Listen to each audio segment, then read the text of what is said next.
reasons why the Nkuhuma Pride is such a firm favorite.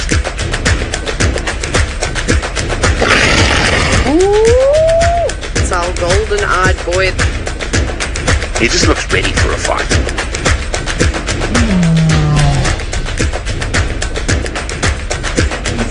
She is making a bold statement that this is still her territory. Look at these shots! That is absolutely epic.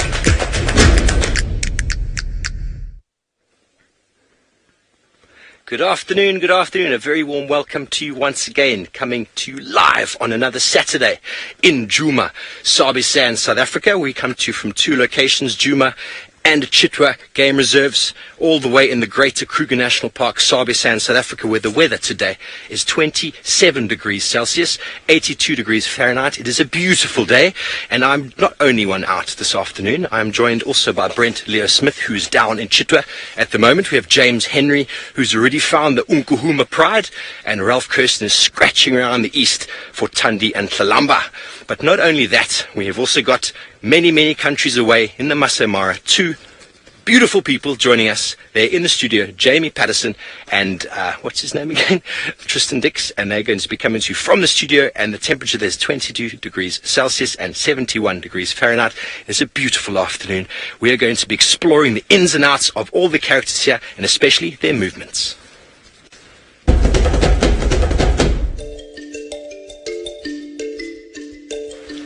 Thandi moved more into the central parts of Djuma after a stint in the east with the Steenbok Hill before retreating east once again.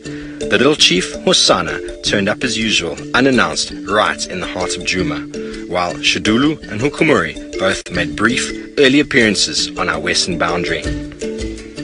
Hukumuri turned up again on Friday night at Djuma Dam and was soon followed this morning by the aging Duke of Djuma, Tingana.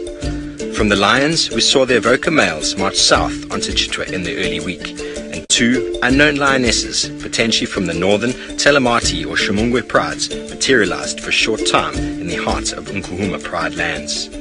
Two of the battle-scarred Birmingham boys, seemingly answering the calls of the Avoca males from last week, returned to Djuma on Thursday. Finally, the Nkuhuma Pride, not to be left out, arrived in Djuma from the north early this morning. Well, blow me down, slap me in the forehead with a wet fish and call me Scotland. The Nkuhuma Pride is on the hunt in the middle of the afternoon. I've never seen this before. It is a great mystery as to what they're hunting, however. My name is James Henry, and it's marvellous to be with you here. Please talk to us, #Safari Live, chat stream on YouTube, and tell us exactly what you think about our characters today. Our focus is going to be lions today. We've got the Nkuhuma Pride on the hunt. 4 lionesses now moving through. Seb, if you come round this side, you'll see all 3 of them there. I'm guessing that they've seen a wart pig. Oh, no. There we go. There's another one in front. I can hear impala alarming. I'm going to sneak very slightly forward, everybody. Now, I think they've almost certainly been spotted now. So while I drive along here, let me tell you, I'll be looking at the dynamics of the Birminghams and the Avocas today. We'll be looking at the Nkuhuma Pride and their return here and what that male conflict means to them. And all the while, we'll be watching them on the hunt. Now, I think that this one was sent round to chase those impala that are now alarm calling towards this waiting ambush here. And what's happened is that the ambusher, or the chaser, should we call her, has now been spotted. So it wasn't a water pig, it wasn't a kudu, it wasn't a buffalo, it was that animal you can hear going. You can see it. No, I think it's a little just over the top there. What will probably happen now is that the lions will regroup. Let's just wait a little bit longer. Shall I sneak forward slightly, Seb? So we've got one here. We had 3 to the right-hand side of the picture and 1 to the left. I can just see her there. And 1 on the termite mound there. That's quite fun. I suspect what's going to happen now, though, is they're going to reform the carpet that they formed this morning.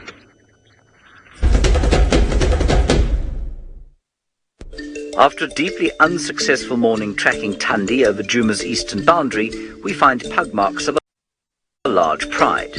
Brent duly happens upon a great carpet of Nkuhumas, who are so hungry that the young male has taken to eating sticks.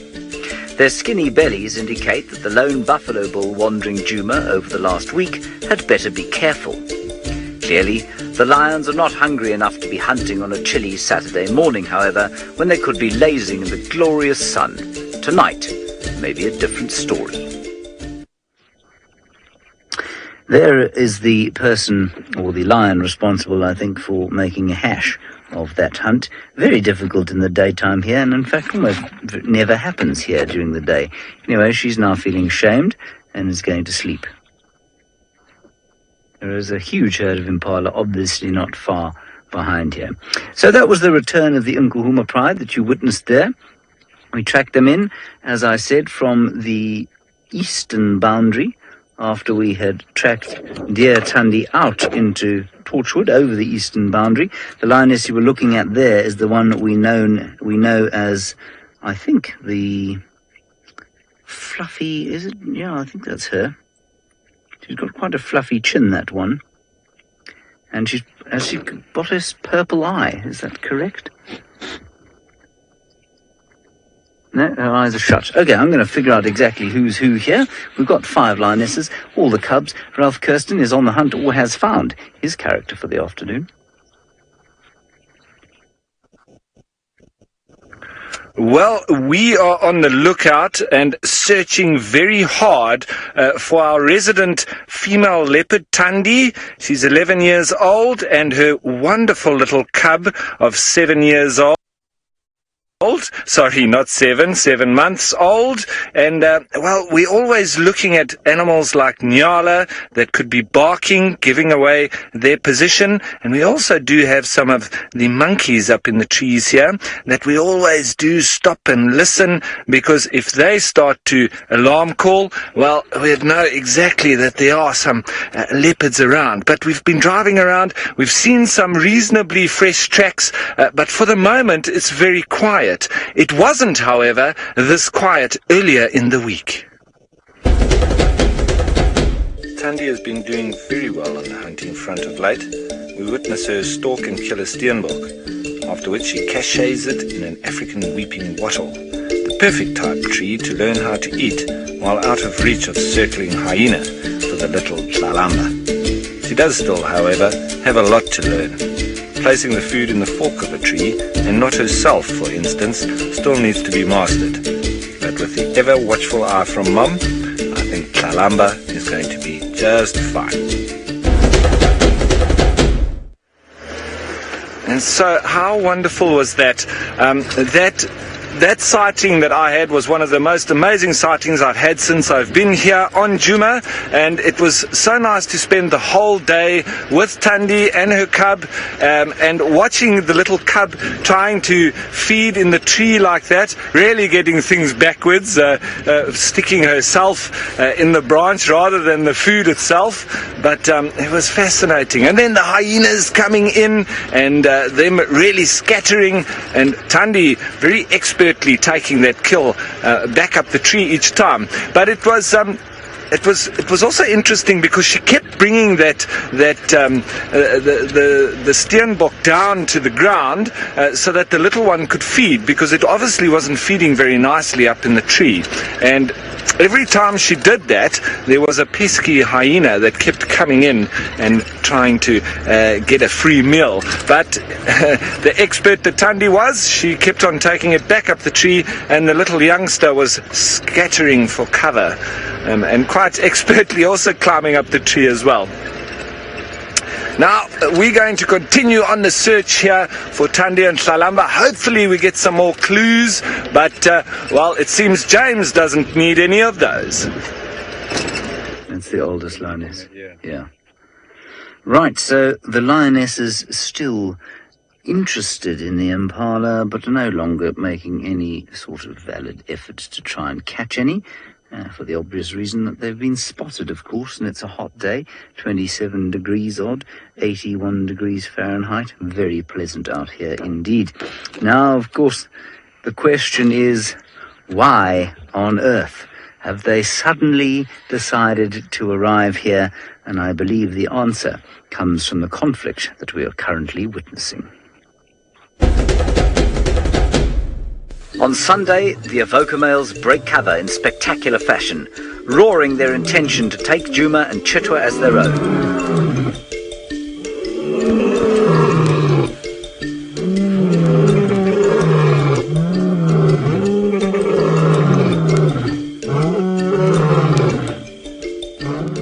They are picking a fight with the Birmingham boys, the first salvo perhaps in a war for dominance over the rich pickings in the lands of the Styx and Nkuhuma prides.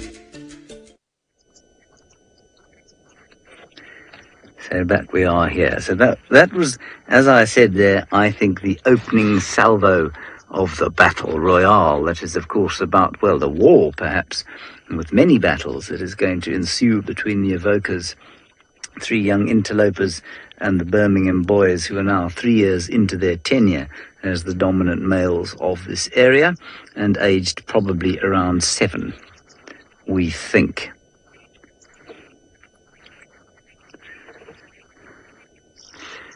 Now, it is extremely common for big coalitions of lions, in other words, sort of 4 or more or so, to be split up, and ooh-la-la, they won't be split permanently.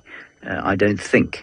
I think it's always been the case that with the Birminghams that 4 of them have seldom been seen together once they've taken the area over, often been seen in pairs. And so, no, I don't think they've necessarily split at all. That is Amber Eyes we're looking at there, by the way. I've just spotted her amber eyes, so that's how I know that she is Amber Eyes. And for those of you who are perhaps new viewers, she's one of our most, if not the most famous lioness that we have here, on account of the fact that she's got very orange eyes. Now, those Avocas, we don't know what interaction they have had yet with this pride. The youngest lion is just about a year old here, and could conceivably be in danger from the Avocas if they do take over this area. The rest, however, are probably out of danger. The rest of the youngsters pushing their 2nd birthday. And so really the Nkuhuma pride doesn't have a great deal to lose from the arrival of these young males, especially if it means that they have a smaller territory. Now, why that's good is that if 3 males come in here, take over the territory of the northern parts of the Sabi sand, which contains the Styx and Nkuhuma prides, and perhaps they don't bother with the Torchwood pride, which the Birmingham certainly dominated for a while. They just stay with these 2 prides. Well, then the chances of maintaining this territory for a longer period are that much higher. And so for the Nkuhuma pride, the consequences of the marauding males, unusually for a coalition takeover, or in this case replacement largely, is really not bad. Now, that's the amber-eyed lioness. We've seen the red-eyed lioness, or the purple-eyed lioness. She's got her right eye is damaged. And we have not identified yet the oldest lioness, and she's the one with a nasty gash on her hip. But it's been like that since September 2017. And so, I haven't seen her today. She must be here. We've seen 5 of them hunting, so I don't think that she's in any danger at all. Let's move forward, and let's see if we can't spot some of the others. Marvelous characters that they are. Did any of you manage to watch with us the Avocas giving their roar the other day? It was absolutely spectacular, and I'd love to know what you felt about it. In the meantime, we're going to go over to the Masai Mara, where Jamie Patterson is going to give you an update from there. And it is Saturday once again, which means we get to join you live from the Masai Mara in Kenya to share with you what we've been doing over the course of the last week or so. Now, the dramatics with the lions on Djuma might have been keeping people around the globe entertained, But we have lion dynamics of our own to untangle. We've been searching for the sausage tree pride, which have been spending time in an area where we've never seen them before, which has made them very difficult to find. But everybody has to get lucky every now and again, just as we did a few days ago. We've caught up with the sausage tree pride once again, and since today there are no hyena to chase around, it's an opportunity for us to start identifying individuals. The kinky-tailed lioness is easy, with her crooked tail. The other lionesses require more attention. We are looking at the pattern of spots around the whiskers of each lion, as well as any tatty ears or any other unique features. The big, brooding male will always be easy, as will the younger male with the injured nose. Alright, you two. I've done that side. Look left now, please. Please. Or not. We do apologize. Apparently there's been a little bit of a breakup with the feed that we're sending through, so we apologize for that. Apparently the gremlins just can't leave us alone. I suspect it has something to do with the amounts of rain we've been experiencing.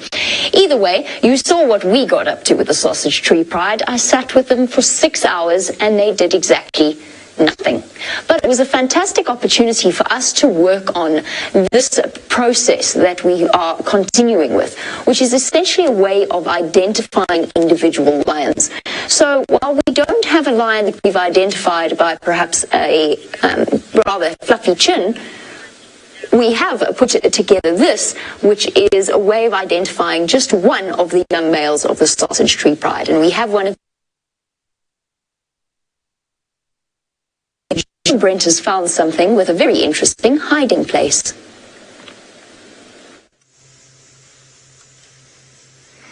Well, this gorgeous little black bird that we're watching on the water's edge is not exactly what has brought us down here. What has brought us down into the Mulwanini River is the fact that it is excellent leopard country. And we were hoping to find ourselves a leopard, but so far, alas, no such luck. But don't worry, we're not going to give up at all. We're hoping for possibly Hosana here, possibly Kruger to the east, maybe even quarantine male leopard on the northeastern side of the property. But it is absolutely gorgeous just sitting here and taking in this incredible beauty of a little river system in the late afternoon. But the only moving thing at the moment is that tiny little black crake. There he is. Oh, there's a spider there. It just went off to the right. You see him, Vim? Now, there he goes. The spider's coming back. We're going to continue to search for a leopard. And while we do that, let's send you back across to Steve, who's got something very dangerous on foot. Yes, we do. We've got a very, very mean-looking buffalo bull. You know, he's just very misunderstood. But this guy here, if he encountered the Nkuhuma pride, would be something to behold. We're not going to spend much time here. He's spotted us. He's just been a little mud wallow. And we're going to be moving off very, very soon. These are the one guys being on foot with. You have to be very careful. You have to be very, very careful. The Nkuhumas aren't that far away. A guy like this would be at total risk of them sneaking up on him. He's just trying to enjoy a little bit of mud, a little bit of coolness.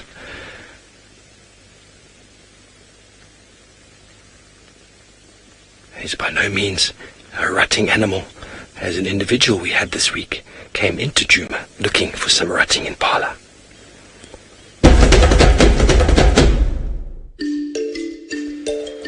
Ralph follows Hosana as he carefully noses around after dark. The loud and noisy rutting impala males are in full chorus and have surely attracted his attention. We follow up on alarm calls in the early dawn to find the golden-eyed boy sneaking up on some impala. He uses the cover of a termite mound to get closer to a small herd of ewes, where he bides time unseen, hoping for the herd to come closer. The alarm calls of monkeys suddenly shatter the still morning air, and with cover blown, the little chief takes his leave, keeping low and merging with the golden grass.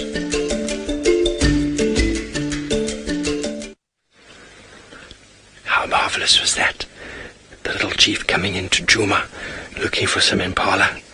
We spent a marvelous morning with him. Unfortunately, didn't manage to get anything to eat that day, but that is the way the cookie crumbles. If he came across a guy like this, I don't think he'd even try. We have seen Hosana chasing buffalo before, but I think it's just a little bit of madness. There has been stories of him with the baby buffalo, whether he killed that or it was stillborn or whatever. It's very hard to fathom. What we do know is he chased that last breeding herd of buffalo here about a month and a half ago, all the way through into the east, into Chitwa, back into Torchwood, back in again. Just a silly little cat playing games. As you saw from that clip, he's definitely maturing. He's getting a lot more patience, a lot more skill. But he wasn't able to catch an impala that day, but that's because the monkeys finally spotted him, and it still blows my mind how well monkeys are able to see and how far away they were when they spotted him, when the impala were only meters away. They hadn't seen his shape or his outline. The monkeys, with their color vision, could see the depth. But we're going to get out of here because this is very dangerous.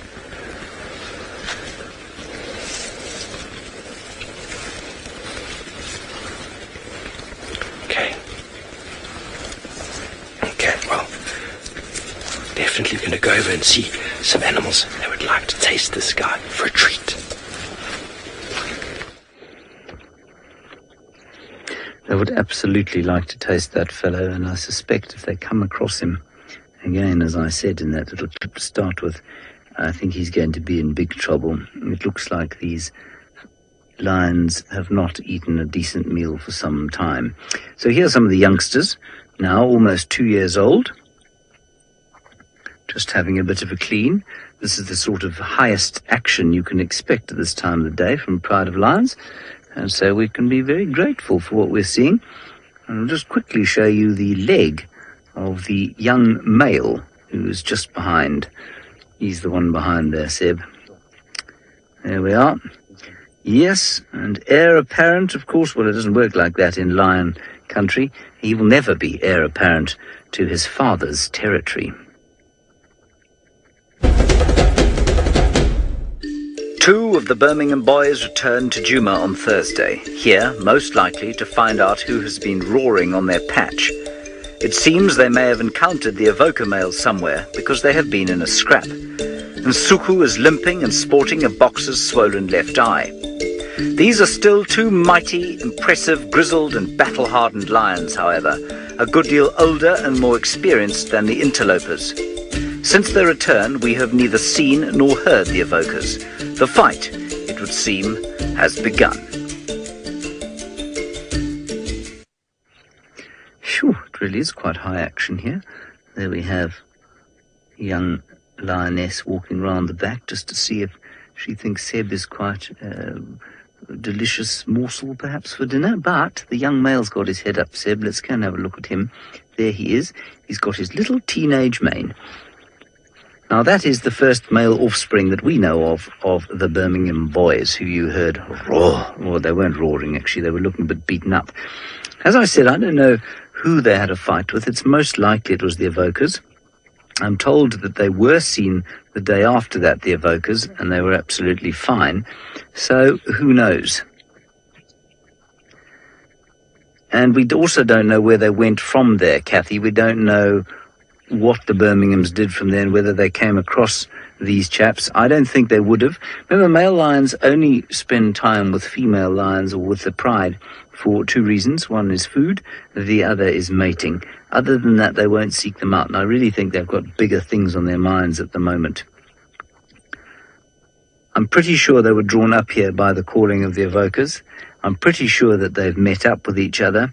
I've got no idea if there was any damage done to the evokers. Like I say, I have heard rumour on the Bush Telegraph that they're looking fine, but definitely the Birminghams got smacked up by something. But as I said also there in that clip, those are grizzled 7-year-old lions now. They have fought long and hard to maintain this territory now for 3 years. Can you believe it? I can't believe it's been that long. And so I don't think they're going to give up with a whimper, and one more little scar above the right eye there for Nsuku is not going to make any left eye. It's not going to make any difference to his life. So it's very interesting indeed as to what's going to happen. He's got a wispy little mane, that fellow, and he is, of course, just hitting his teenage years. And unfortunately for him, he will soon be asked to vacate this area. Well, give him a year or so, he'll be asked to vacate by his... Oh, hello. So, Marcy, he's going to have to vacate eventually, probably when he's about 3.5 years old. But he should be fine now. I don't think that the evokers would do anything nasty to him. He may have to leave a little bit earlier than expected, because if his fathers don't maintain in this area. That is by no means certain. This is a fantastic afternoon lion sighting, everybody. We just don't get this normally. Normally they are all completely fast asleep. Here comes the little fella. Look at him, he really does look like a scraggly teenage boy. Those first unattractive wispy sprouts of hair that pop up on the top lip, that he, of course, is very proud of, thinking that he's now reached manhood and growing a moustache. Same thing with this lion in his mane. Why shouldn't he be proud? Grow with confidence, young fellow. Grow with confidence.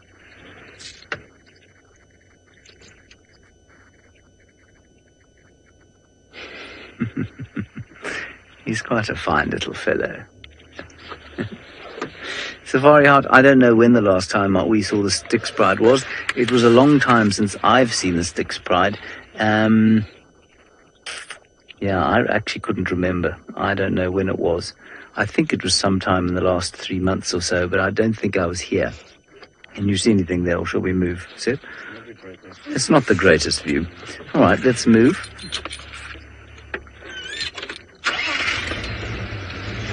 So the lions are obviously not the only ones having conflicts at the moment, and, well, the battle for leopard dominance here is not over either. Well, everyone, we're still out on the search for Thandi and her little cub, Tlalamba, and we've been covering the sort of southeastern, more so in the eastern section of the Djuma concession, but it's been very interesting because over to the northwest there's been Hukumuri that has been pushing in onto that side, as we have a kudu just here in front of us, a couple of them, a couple of females that are just moving down here through the thicket. And Hukumuri has been pushing in onto that northwestern side, seemingly following up behind another female called Shudulu. Now, Shudulu means termite mound or termitaria because of her habit of hanging on top of them. And she's quite nomadic, quite young. She's been pushing through the area. And, well, it's been very interesting to note the interaction between Hukumuri, the new male on the scene, and the old master, Tingana.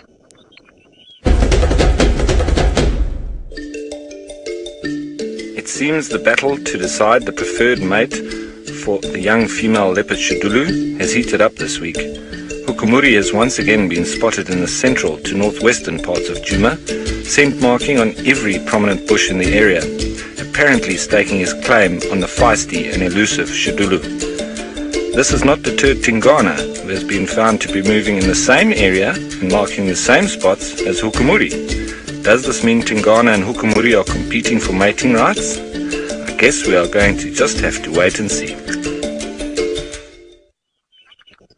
So, very interesting that indeed, how Hukumuri is marking on literally every single bush and any stump or prominent feature next to the road that he can find. And, well, Tingana also now seems to have awoken a little bit of his dominance as well. So maybe he's back in the fray, maybe he's going to challenge Hukumuri, and it's going to be interesting to see what happens from here on out. It seems like Shudulu is the common denominator, but we can't know for sure because we've been walking out on the bushwalks. We've seen the female tracks of Shudulu and those two tracks of Hukumuri and Tingana closely following her. So we can't see the exact time frame, but they're literally almost at the exact same time, all of them. So very interesting, a little bit of a love triangle starting to form there.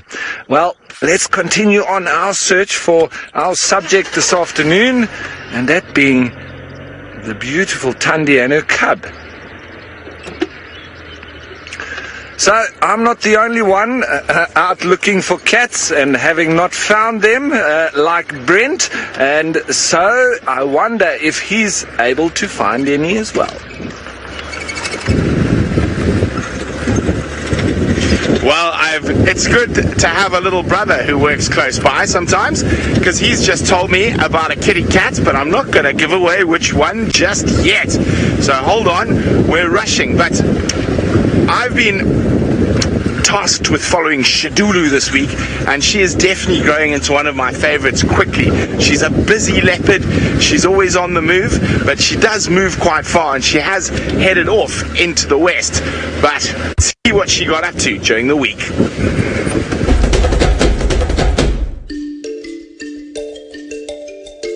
Steve and the bushwalk team spot Shudulu through a bush willow thicket. They call James to follow her. She moves quickly through the broad-leafed woodland. While on the move, she spots something. A small herd of kudu. They pique her interest. She starts stalking, but quickly loses her hunting intent. I love the way she moves through the bush. She's almost always on the lookout for some potential prey, and I look forward to seeing more and more of her on Djuma. I know it's always a double-edged sword because of Thandi and Tlalamba, but I do really enjoy her, and she comes from a really lovely dynasty of leopards to the west. Now we're just trying to rush to get to this mystery cat before it disappears, so bear with us as we race down the road. But this is very exciting. Am I going to give a hint? Maybe not. Okay, well, I'm going to try and get there as quickly as possible. Hopefully the Nkuhumas are still and on the move. No, the Nkuhumas are not on the move. They are now fast asleep and enjoying this late afternoon sun on a Saturday, which is very nice for them, of course. But they are moving more than most lions do at this time of the day, and I think given the rutting impala all around, maybe they'll get up and do a little bit of hunting a bit later. But here they are. Hopefully Brent reaches whatever it is that he seeks. I have heard that Hosana is around the place. I'm not sure. I don't know if that's where Brent's going or not. But he is very close to a southern boundary, so we might miss that. But we have got these cats. It's a bit of a nasty wound, and I would say what that is there is a typical example of the Nkuhumas fighting with each other over food, and especially given how hungry they are. Now, it's quite possible that we're going to be seeing these lions a bit more as we go towards the dry season. Djuma is filled with artificial water points, like there are a few dams. In fact, there are lots of natural pans that still have water. That is eventually going to draw the buffalo into this area. And as we know, the Nkuhumas are buffalo killing specialists. So with any luck, they will spend a prolonged period here during the winter months. And as I said, I don't believe that the fight between the Avocas and the Birminghams is going to affect them hugely, which is wonderful.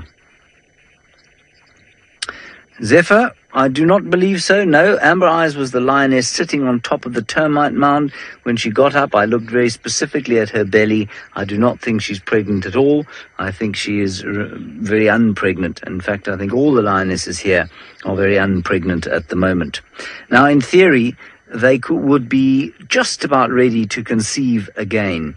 Probably in 4 or 5 months' time. I suspect if a new male came into the area, or the new males do take over, they'll come into estrus straight away, and that's not going to have any deleterious effects on the survival. Well, probably not too much of an effect on the survival chances of these youngsters.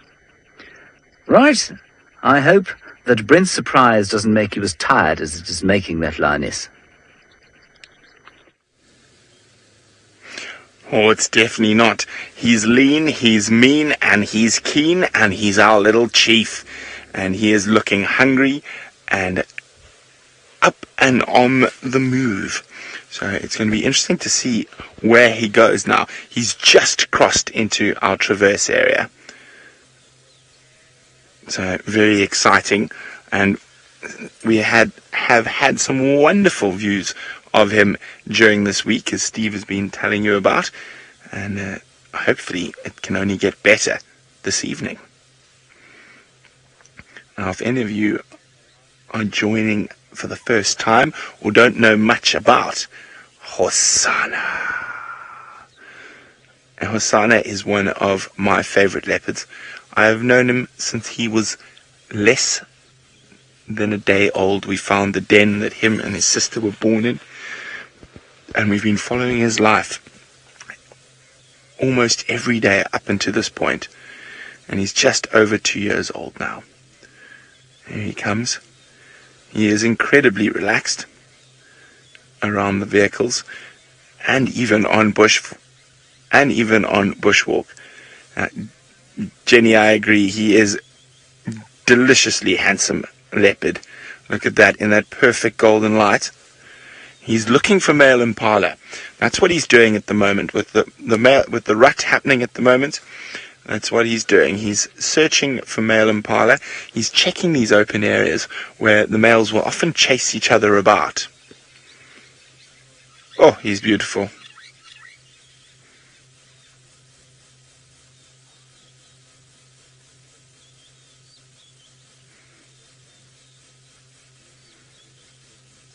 Absolutely gorgeous. Now, you might be listening for the impalas rutting. Now, as he grew up, he had some close shaves, actually, while he was still with his mom, Karula. Once, I think the closest I ever saw to him being caught out was with a pack of African wild dogs who nearly got him. He was slow to get up the tree, but since then he's learnt his lessons and he's developed quite a feisty character, and has even been known to jump on the odd hyena to give them a fright. Look at that. Still in pristine condition, so when you see big adult male leopards, you'll often see a lot more nicks and scratches and scars on them because they are fighting for territory. Now, big male leopards will develop, like Tingana and Hukumuri, will develop a big dewlap under their neck, and that's to help protect them when they're fighting with other male leopards. Hosana hasn't quite started developing it. It only really comes to the fore at about 4.5, 5 years old, child of the universe. So there might be a little one developing, but nothing too major. Now, he also had a relatively tough start. Normally, little leopards will stay with their mom, or male leopards, for as long as possible. Oh, he must have seen something that we can't see. See how his body language has changed?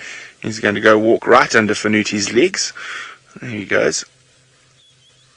Now, there were goslings here as well, but we can't see what he spotted, but he's definitely spotted something. You can see he's going into stalk mode. This is very exciting. I need to move the car because I'm facing the wrong direction. You ready, Vam?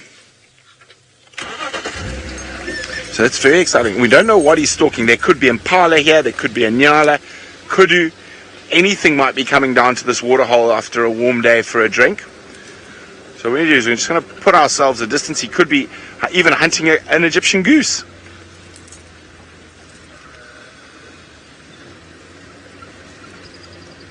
Oh! He's been spotted by a squirrel, but that hasn't stopped his stalking.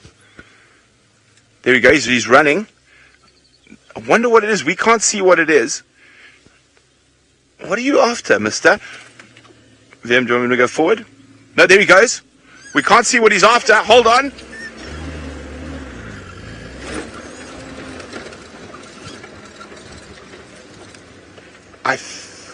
I think it might have been a monitor lizard or a terrapin, but whatever it is that it's escaped.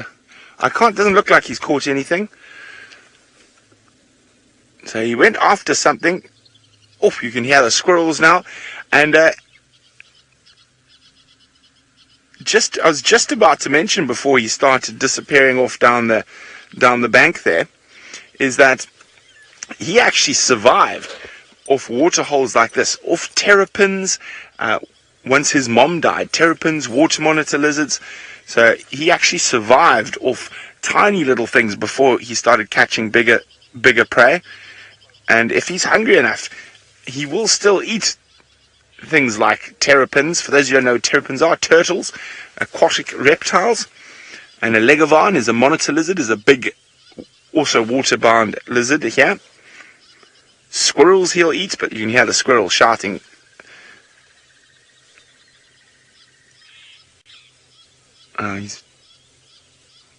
Whatever it was, either managed to get into the water. It could have been an Egyptian goose, not geese, goose. It could have been a whole host of things. Oh, there's a nice reflection, Vim. Look at that. 2 leopards, not 1. Isn't that pretty?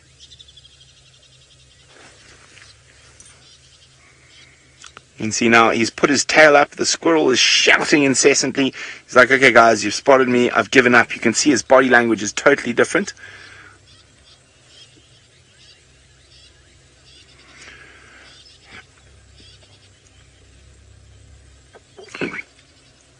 Okay, he's about to disappear. Let's go catch up with him. Now, a very, very interesting question there from Minamu.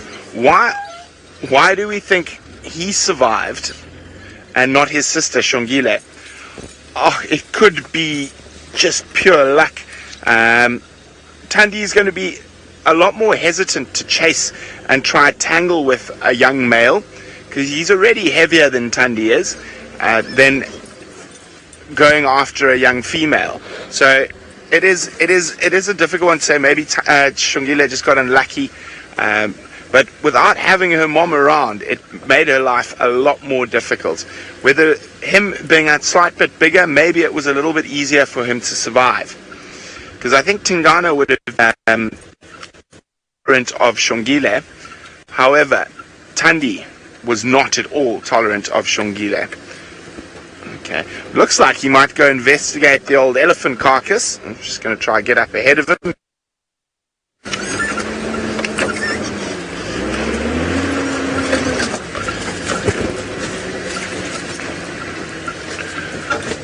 He's going straight for the elephant, well, the remains of the elephant carcass.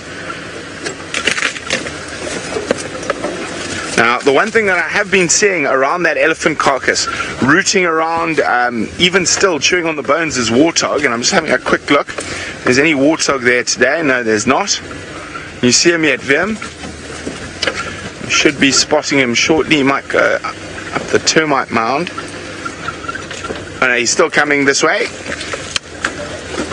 He's about to pop into view. He's going behind some bush again. But in the meantime, we're going to send you all the way back to the Masai Mara to chat about the lions there. Our young male cat's habit particularly tough, and a little while earlier I was trying to tell you about the young sausage tree male. Shall we try that all again now that we've managed to fight off our gremlins? We are sorry about that. So back to what I was chatting about and what we've been doing. So we have our young sausage tree pride male, and you can see he's got a really, really nice distinctive nick out of his left ear. and some scarring around here, but really what we're looking at and what will remain constant throughout his life is the pattern of whisker spots that he has. Now, this is just one of the identity kits or ID kits that we've made. The Sausage Tree Pride has 5 lionesses, 2 males of around about this age, one slightly younger, one slightly older. And the interesting thing was that the other day, we didn't see 2 of them, and 2 of them have been missing for almost a week now. We're starting to suspect that there might be little ones hidden around. For them, that means that they're going to have to cope with all of the changing dynamics of lion prides as happens. And we've heard about the leopards on Djuma, we've heard about the lions here on the Mara and lions in South Africa. One constant, stable structure is that of the hyenas, although conflict within a hyena clan is pretty much an everyday occurrence, which is what we experienced a few days ago. Spotted hyena hierarchy is fascinating. Elsie has arrived to explore the goings-on at the den and makes the mistake of antagonizing Soup, the granddaughter of the matriarch. Elsie is approaching breeding age, and her natural curiosity finally goads Soup into exerting her inherited authority.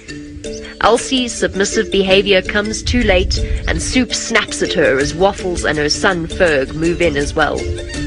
Despite her relatively high rank, Elsie is no match for an onslaught from the matriarch Waffles, her son Ferg, and her granddaughter Soup. A show of family strength puts Elsie right back in her place.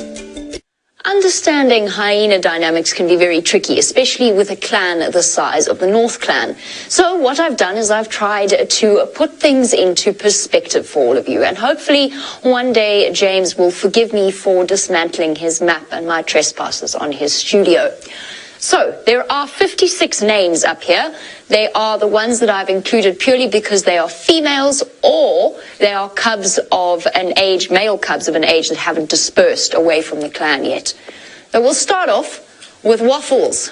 There's Waffles over there in the North Clan. Her only daughter, Log, is now deceased. Log had Soup, who is Waffles' granddaughter and the one that you saw chasing off Elsie, and then Lobster and Chow. All right, so that's one of the female lines. You get the sort of idea of what we're dealing with. Now, the way that I've arranged this is hierarchy goes from top to bottom and from left to right, essentially. Pisces says, what a flowchart. I know, right? Okay, it's confusing. It took us a long time. So we've got Elsie and Anna. You saw them. They are actually very, very high up in the hierarchy, and their mother Diggory is no longer with us, so she's not on there. Now just have a look at this. This here, this family over here, this is Sour's family. Remember we spoke last week about the fact that Sour probably is the mother of that little cub? Look how massive it is. Most of these are females, and actually she has her own grand cubs as well. If Soup doesn't step up to the plate when Waffles leaves her time as the matriarch, which could happen any day or it could be in a couple of years, I would say that Sour is the strongest contender for, or at least her family line is the strongest contender for the matriarchy. Whether that will happen, we don't know. Winchester and Remington, sisters with 2 of their cubs, Tip and Wombo. If you can get what that means, bravo to you, because I didn't. And then if we move on, I'm just giving you a rough overview. Ramon and Hey Jude are over there. So these are all females. We've got India Inc., we've got Billie Jean, we've got a lot. Okay, I'm not going to go through all of them. Because Lily, who is 7 years old, Lily, it's really lovely to hear your name. Lily, you want to know if males often discipline females. The answer is no, that very, very seldom happens. It's unusual. In spotted hyena society, the females are much bigger, much larger, and much more dominant than the males are. However, there is an exception to that, and that would be these guys up here. This is B, who's a male, by the way, Ferg, or Ferguson Farms, and Hershey. They are the sons of the matriarch, and in the time that they spend with the clan, they will be very, very high ranking, to the point that Ferg is actually the one that joined in chasing Elsie. But that's very complicated and very unusual. Most of the time, the males are right at the bottom of the hierarchy. And at some point in the distant future, in fact, not too distant future for Ferg, he's going to have to disperse, he's going to have to move off to another clan, and then he's going to start off right at the bottom, which will be a little bit of a shock to his system. We do actually have something to tell you about some of the immigrant males to the North clan, but that comes later, and I haven't included them in this because I thought this was confusing enough. Don't you agree? I mean, we've got Pudding, Clever Girl, and the Adventures of the Christmas Pudding, all the way down close to the bottom of the hierarchy. Now, since we are talking about all kinds of names that you have not met yet, let's go across to a firm favorite that you have and find out if that bundle of spots is up to mischief with Brent. Well, he could be, because there's some potential prey just here. Now, I think these warthog might be a little bit too big for our little chief, but there are always often sub-adult warthogs around. I think he might not have spotted them. We've lost sight of him. He went behind a termite mound. Hello, piggy. They're on their way back towards wherever their burrow is for the night. And I think Hosana missed them. I think he's moving this way. Or, no, he spotted them. Let me go forward for him. You see him? Yeah. Look at that. He has spotted them. Oh, magic. Now, as much as we love Hosana, he is going to have to spread his wings, so to speak, at some point, W. James, and move away from this area, because he's going to have to go find his own territory somewhere. And sometimes it can be relatively close, like Quarantine did. Other times he might have to travel huge distances. But he will. Normally, at about just over 3 years old, is when they're completely pushed out of their natural range. Now, of course, what's interesting about Hosana's situation is the fact that he lost his mother much younger than he normally would have.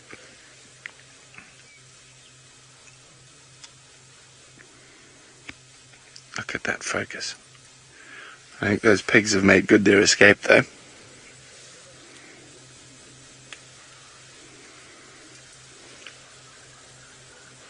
And now he's turning back and listening to male impala ratting back towards Twin Dams. Decision time, boyo. Is it going to be pork or venison?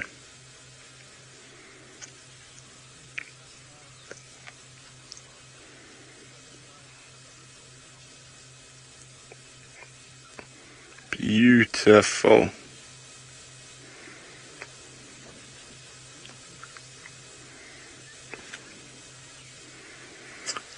Catherine, you are spot on. The light this evening is better than perfect. It's absolutely perfect. Now he's trying to make a decision. Is his mind up whether to go after the impala or to see if he could get those warthog. I think the warthog are a bit big for him. I would say impala is a safer bet. Now his hunting skills have improved since the days of us watching him chase squirrels. Although I watched him chase a squirrel a couple of weeks ago, so those are not over. Especially if he's hungry, he'll take any opportunity to get a meal.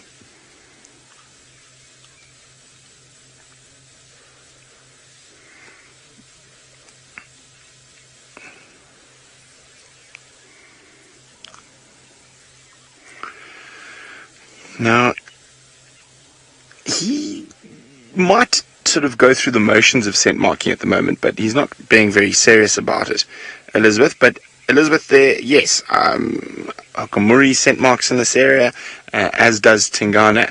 This is sort of the uneasy boundary between those two big males at the moment. In sort of this bit of bush we're in at the moment.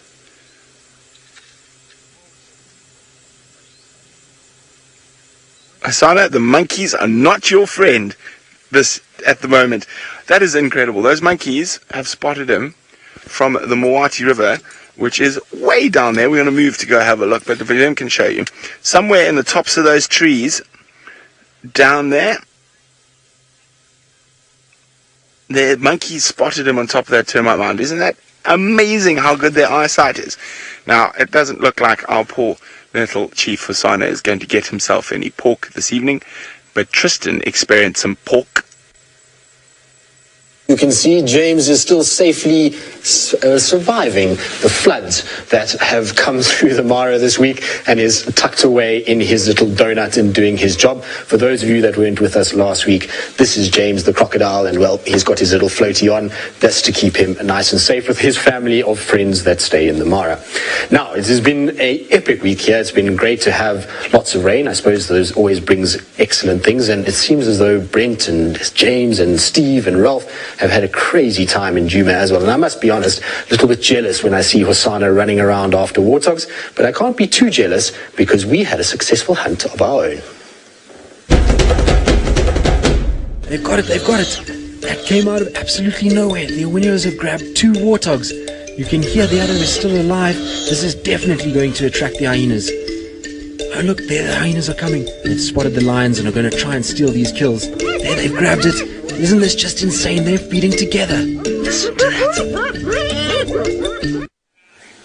Well, wasn't that just ridiculous to see? An absolutely amazing sighting. And imagine for that warthog, that would have been one of the last things it's seen. Or in fact, actually for both of the warthogs. Unfortunately, there were 2 that were killed. And it was an amazing sighting because we had spent the whole day out. We had seen very, very little. We had been driving up and down. We had been trying to find Narratoy for the whole day, and we had very little to show for it. And we were returning a little bit sunburnt and dehydrated. And we spotted a lion way in the distance. And we went all the way around, and as we got there, these lions just burst out of the grass, warthogs running everywhere, and they managed to grab 2 of them. And then it was just absolute chaos, because when warthogs die, unfortunately, they make a lot of noise, and that attracted then the hyenas. And wasn't it amazing watching the hyenas bouncing up and down over the long grass trying to see the lions? And then they kind of came in, and this whole standoff ensued, and the sighting kind of felt like it lasted for so long, but it actually, when I watched the footage later, it was quite a quick affair. But it was really something to see. It was amazing watching how those hyenas work and how they started out just circling the lions. It was 1, 2, 3, and nobody really made an attempt to actually get in and try and sort of go after those lions at all. Only once there was a number of them did they start to actually challenge and start feeding. Now, Mka, you're wondering about the Black Rock Pride and if there's any information of them. Well, at the moment, no, I haven't heard anything, and the reason why is this. So where we are at the moment, we're in the triangle, which is where all of these animals are spending their time at the moment. So all of the skulls that are sitting here is the triangle. This big blue line that runs along is the Mara River, and that separates the triangle from the national park side. We're not doing any work in the Mara sort of national park at the moment. Also, with the flooding of the Mara River, it would have been really difficult to go back and forth this week. So we haven't spent any time that side, and so the Black Rock Pride at the moment, we haven't gotten any updates. We'll try and see what we can find during the course of the week and see if there is anything. But while we do that, let's send you back across to James and see if the Nkuhumas are going to hunt. No, doesn't look like there's a huge amount of hunting action about to happen here. There is a small herd of impala going not far from here. They all sat up and looked, and I thought, here we go again for our second hunt of the day, and then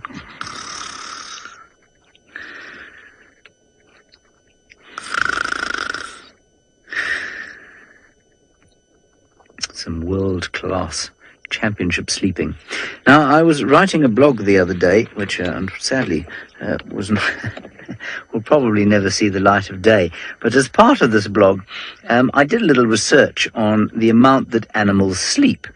And, you know, although the sloth, and this particular sloth was the brown-throated sloth, is pilloried around the world for its indolence. They only sleep for 15 to 18 hours a day, so even less than the Nkuhuma pride manages to sleep. So it really is quite impressive what these lions achieve on the sleeping front. Now, what we can see from these lionesses here is who's pregnant, or if there are any pregnant females here. Vermilia, in general, what you'll find here is that there is no hierarchy amongst the females. This young male, of course, will be pretty much at the bottom of the hierarchy, given his size. He's the same size as the younger females.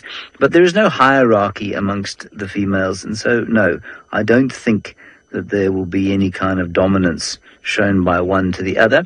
We like to think of Amber Eyes as being particularly dominant. She's one of this lot lying here, but that's simply because she's the most recognizable one. She's possibly slightly taller than the others and will therefore maybe dominate at kills simply by virtue of the fact that she's a bit bigger. He's got a hairball now. But what I was saying before Vermilia's question is that we can look at their bellies now and we can see if any of them are perhaps pregnant, and I think it's highly unlikely. There are the adult females. They would not necessarily be coming into estrus for the Birminghams again. As I say, I think that would only happen in about 4 to 6 months' time. And they would come into estrus for the evokers if the evokers are confirmed as the new lords of the land. But at the moment, they aren't. And so this pride really doesn't need to ingratiate itself to the new males like they did with the Birminghams 3 years ago. It was fascinating to watch. And I think I don't know which lioness it was actually. It may have been the oldest lioness. She almost sacrificed herself. She approached the Birminghams on her own after they'd killed off the cubs and they'd wiped out one of the adult lionesses. I think it was so long ago. Certainly the pride was decimated by their arrival. And she approached them one evening, and we watched them right in front of the Vuyatela camp next to the dam there, and we watched her going from male to male to male. They were so young and inexperienced then, they didn't really know what to do. And she flirted with them, and they attacked her, and they swatted her away, and eventually one of them stood up and mated with her. And that was the first time that there was this sort of cementing of the relationship between them. And basically what it looked like was that the females were ingratiating themselves to the males to say, okay, fine, we accept you, let's move on together and go into the future with no more violence, please, because it's really been too traumatic for us. Now, there has been no violence as far as we can work out with the evokers. There is no real need because there aren't any cubs here to protect. I can't remember, and it's been so long since I've spent time with this pride, I can't remember if that young cub is actually still around or not, and I don't think she is. She would be about a year old now. Anyway, so it really is, I think it's going to be a very different kind of a takeover this time around, if it actually happens at all.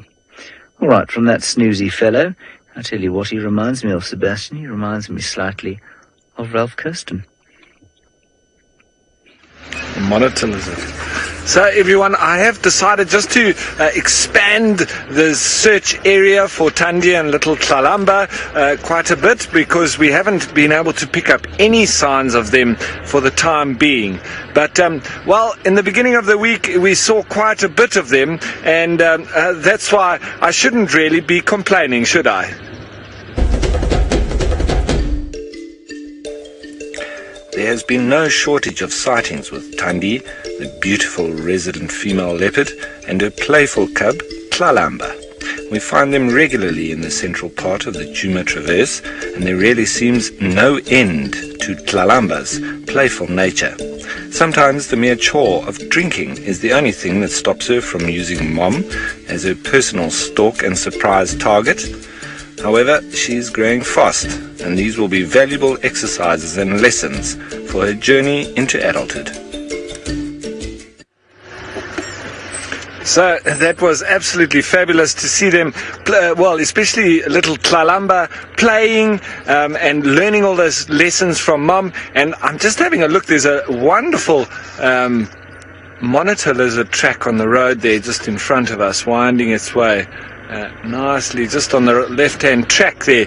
But yes, it was also that Thandi, she caught that steenbok at the beginning of the week, and a little Tlalamba was trying to feed on it up in the branches. Eventually Mom had to take it down for her to try and let her feed properly. Hyena came in, chased them off, back up into the tree, etc. And well, you know, a steenbok is quite a small little animal if you're going to be feeding two mouths, and especially with Tlalamba growing like that. And well, that would concern you if that's all she's going to catch. But fortunately for us and for them, she caught something a bit bigger.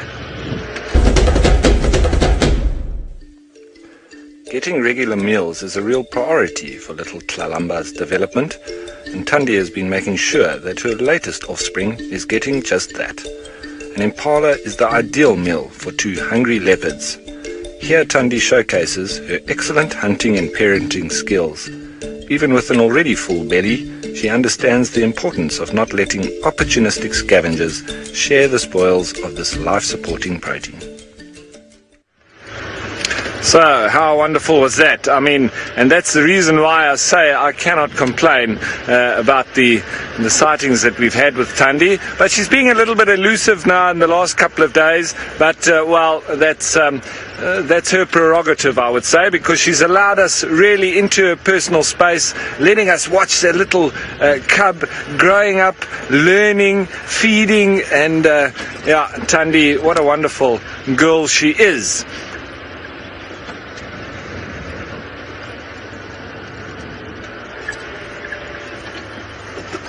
Child of the universe, yes, we do get some random footprints of the different females that are coming in from, you know, on the boundaries. But those females that you've mentioned, they are our resident females that we're seeing on a regular basis. So there's a couple of other females that just pop in and out, but those ones obviously hanging around quite a bit. So we hope to see some other females pretty soon, but for now it seems that is quite a settled unit.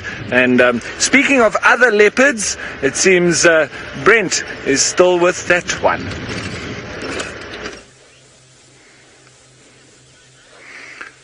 Well, I just want to show you how incredibly good a vervet monkey's eyesight is. So that's the monkey that spotted Hosana on top of the termite mound, facing the opposite direction, looking towards where the warthogs were. He's gone flat now. I think he's waiting for those monkeys to go to sleep so they don't shout if he moves again. And it gives you a little idea of how difficult hunting for these cats can be when you've got everything looking out for you. Squirrels, monkeys, impala, nyala, kudu, even go-away birds.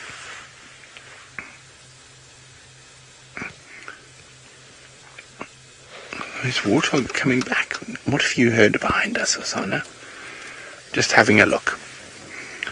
As I say, we've been able to follow his life from birth, which is really incredible. It's not often that you're able to follow these animals with a camera from birth, and it is very, very special to be able to do that.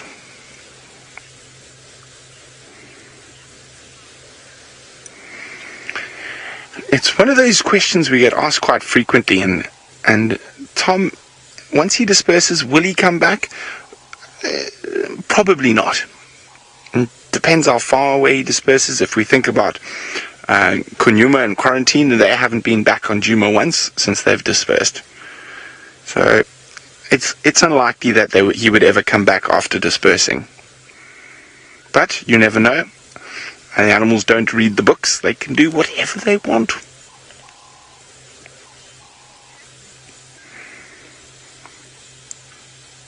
Oh, big yawn.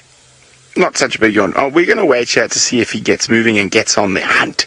Hopefully, it won't take too long. In the meantime, let's send you across to the bushwalk team who's looking at something on foot.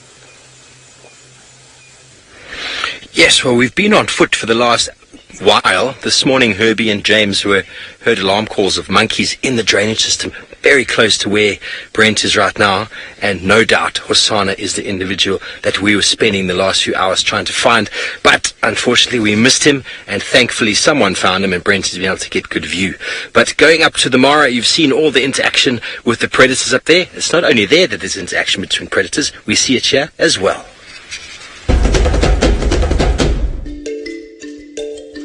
Brent finds Hosana in the early afternoon. He looks quite well fed off the scrap stolen from Tundi's Impala kill. Followed and outnumbered by a marauding hyena, the little chief takes to some low trees to avoid physical conflict.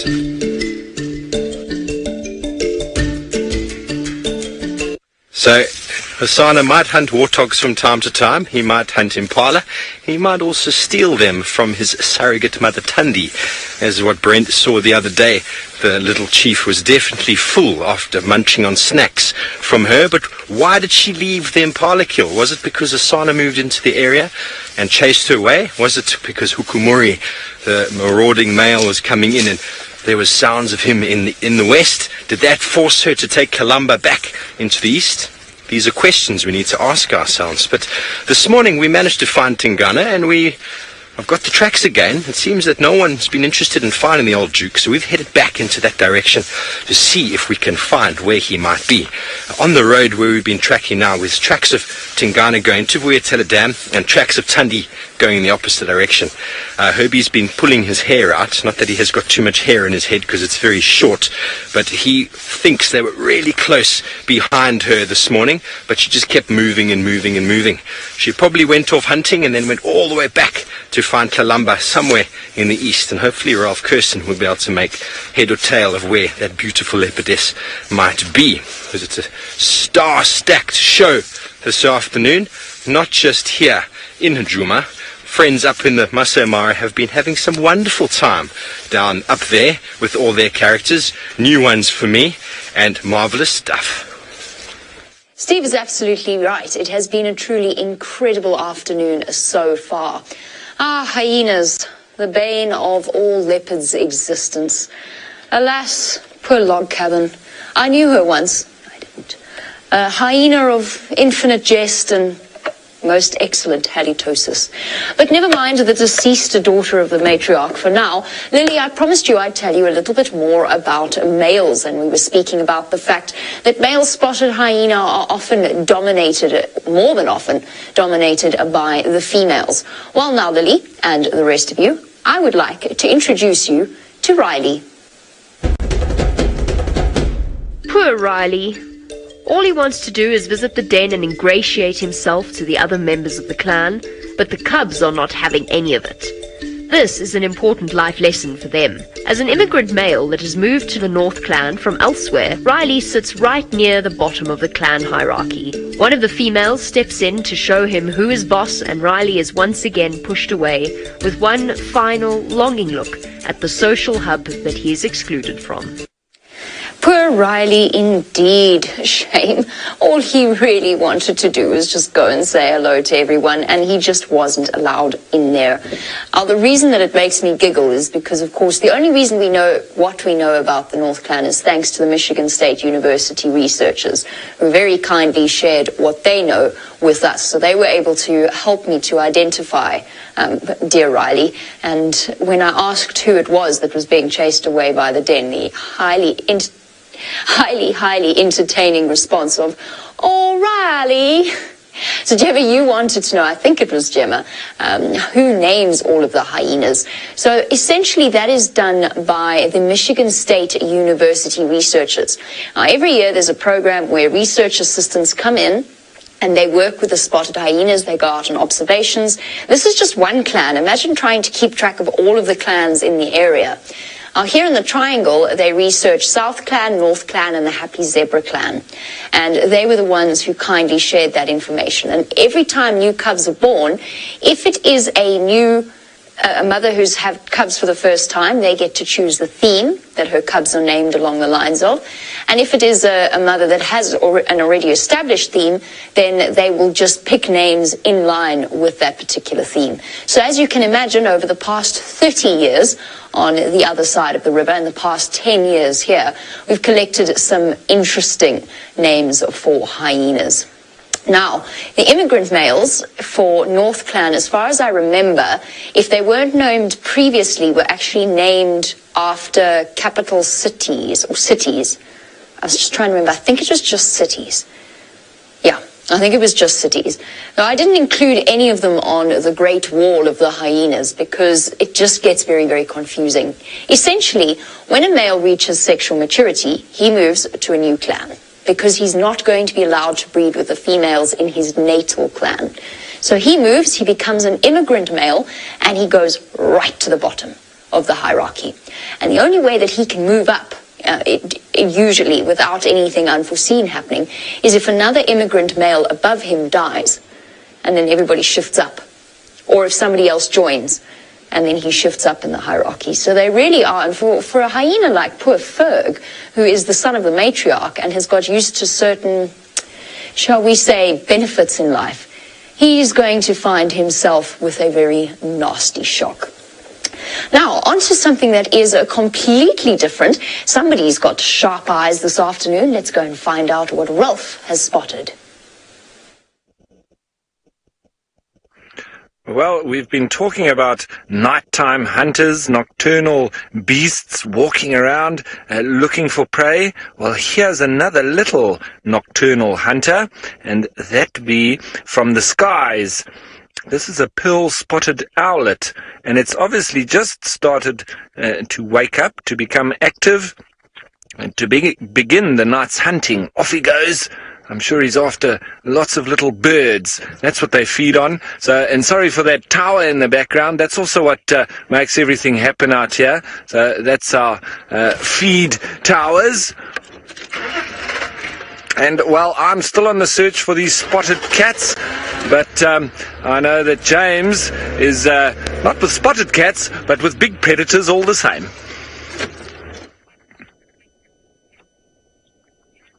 Yes, big predators doing very little. But you can see the bonds between the Nkuhuma pride are close.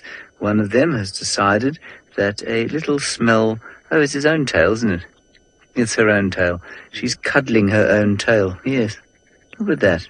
Maybe that's why they have that pom-pom on the end of their tail, so that they can hug it for comfort when they're feeling sad or depressed. Very nice. If you were to freeze this frame, for example, if Sebastian wasn't moving it, and if this male was now not moving, like now, for example, you could assume that we had a technical glitch, that there was obviously no live safari going on here because the picture is frozen.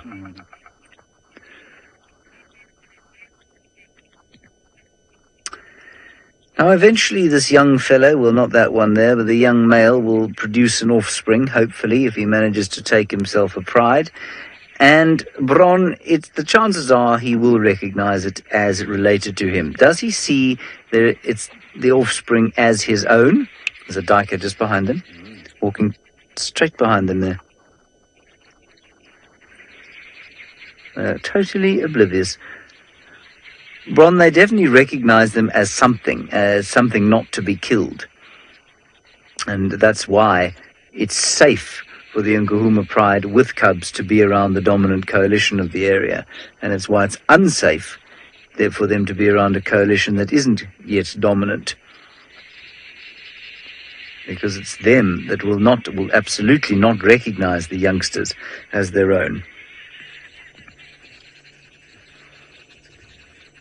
You know, that said, lions do not read any textbooks, nor do any of the animals out here, as far as I'm aware, and there are definitely exceptions to all of the rules. So we were talking about how they would come into estrus, were the new males to take over here, and Matt, it's often brought about by a dominance takeover, often the violence will bring about certainly a false estrus, where the females show all the signs of estrus and they mate with the males, but they don't actually ovulate, and that is exceptionally clever. It's a tremendously clever thing that they do, because what it means is that they don't fall pregnant by the new males until the new males have properly established themselves. But as soon as new males come into the area, the females will start to go into this either proto-estrus, maybe false estrus for a while, and then eventually, when they're certain that the new males have taken over completely and that they are secure, they will come into a proper estrus and ovulate. Now, they obviously don't decide any of this. This is purely a brilliance of evolution that has allowed this sort of thing to happen. Now, there are very few scars on this young male.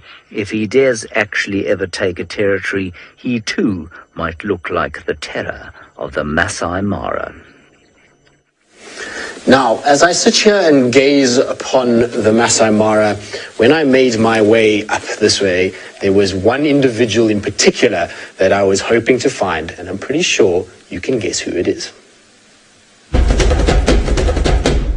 Finally, the legend Scar, and he's coming straight towards us. With a storm brewing and grass waving in the breeze, he begins to survey his land. The legend then lets out an almighty roar to tell all he is still king of the land.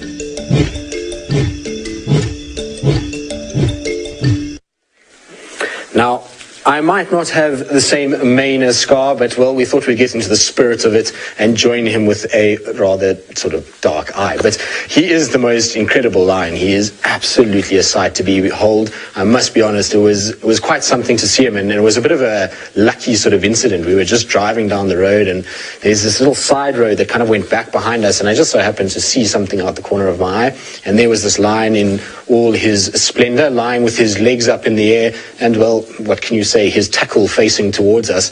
And we didn't know if it was Scar or anything like that, and it took about 40 cars driving past before he actually decided to lift his head and show us that he was actually there. And so it was an amazing sighting, and we decided to try and spend as much time with him as possible. He slept most of that time and didn't give us very much during the course of the day, and it was only when a really big storm rolled in did we have a situation where we started to see him kind of wake up, and then he started to sort of give us that roar that he had, which was absolutely amazing. Now, Ali, lion getting a mane like Scar, and what age that happens is very difficult to say. Scar is a bit of an anomaly in that his mane is probably the biggest mane I've ever seen on a wild lion. What we find is a lot of the time captive lions, they will get these big manes, and that's because they're not competing nearly as much with other lions, and so they're not losing big portions of their mane. They're also in a situation where we have they're not sort of fighting over food, they're not walking through brush and bush where they're going to be able to kind of get a situation where their mane pulled out and disappears. So he's a bit of a unique lion in that regard, and I've seen a lot of other male lions here in the Mara over the course of the last 2 weeks, and none of them have that same length of hair. So he really is an impressive individual. It is an amazing mane that he's got, and it actually almost looks a bit surreal when you kind of see him stand up and his kind of whole mane just flops forward as he gets up and gravity takes its hold over it. It really is quite something. So in terms of an age when a lion will start to get a fully developed mane, you'll probably find most males develop at about 6 to 7 years old, as soon as they start becoming dominant. Here, there was 2 other members of Scar's coalition not too far away from where Scar was. We didn't get to see him. A ranger told me about it, that they had seen them in the morning. We did go and try and find them that afternoon, but we had no luck at all. He was calling out, and when we sat with him and he was roaring, I was hoping that we were going to get some sort of sound of the brothers responding or the coalition members responding, but alas, we didn't get anything. It would be really nice to see them all kind of join up together again. What's going to be really interesting is where they are at the moment is a situation where it's very heavily flooded. So they're hanging around very close to the Mara River, and there's a drainage line called the Mogoro drainage, which basically kind of runs off in this direction and kind of comes along here. Now, that whole area has flooded heavily this week, and it is really not crossable at all, and it's basically meaning that Scar and his coalition members are just sort of stuck in this sort of little triangle over here. And you would think it would make it easy to find them, but unfortunately it hasn't been. We've been looking every single day to try and see where they are, but they go into these little areas where there's these croton thickets and then down into the riverbanks, and it makes it very, very hard to find them. Good. Now, while I sort of revel in the fact that we got to see Scar this week, I must be honest, I'm a little jealous that Brentley Smith is spending some time with Hosana.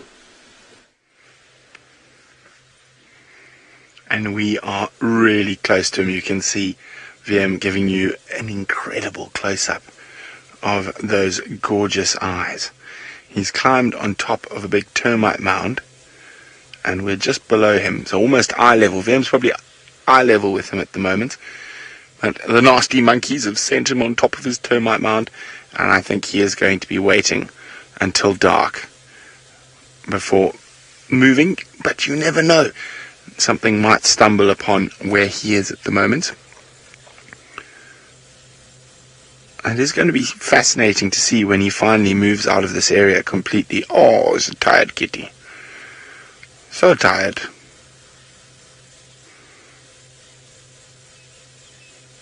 He is hungry, so he will be on the hunt this evening.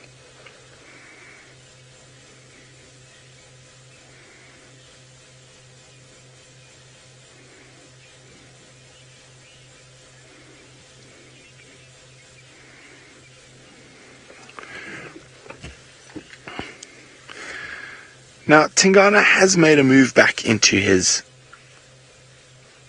old territory. Shungile Dream, is Hosana any safer? Probably not.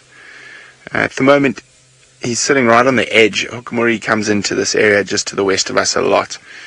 But fortunately, I've heard where the Hukumuri is. Hukumuri is probably about 10 kilometers away from here at the moment. So at this very moment in time, Hosana is safe. However, our beloved Nkuhumas might be in for a long night. I've heard that the Voca males have been found and are heading south from Buffalo's Hook. Whether they get as far as to where the Nkuhumas are or not, only tomorrow morning will tell. Oh, isn't he gorgeous?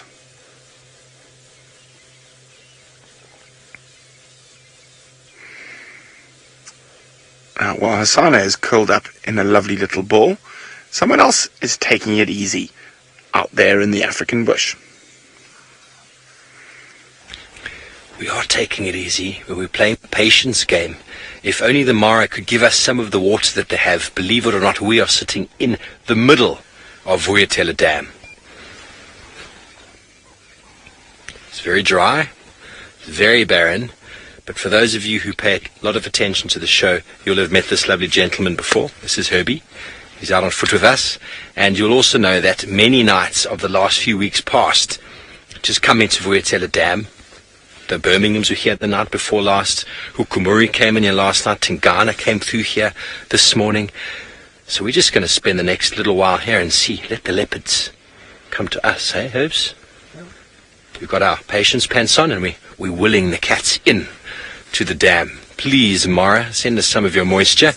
Vuyatela Dam could certainly do with some of it. And, it's very dry in the middle of this dam. Herbie's never serious, Kia. Herbie is probably, look at him. You think he looks serious.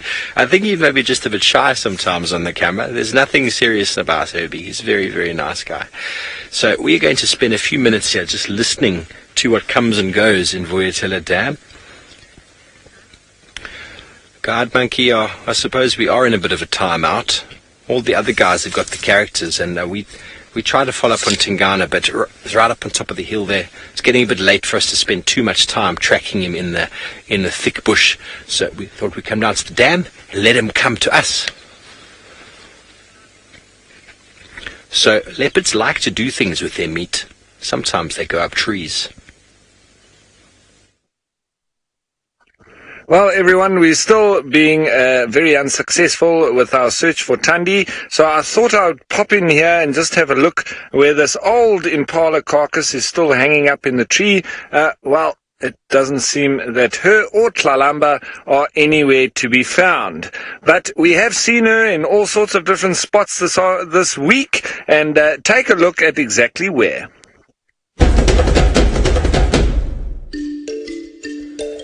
After finishing the remains of a Steenbok kill and evading some unwanted attention by hyena on Sunday evening, Tandi, followed closely by Tlalamba, moved west into the middle of Djuma. The pair crossed the Milwamati River system, where she caught an impala in one of its prominent western tributaries, a familiar area for both her and the youngster. They spent the day and night there before disappearing again southeast.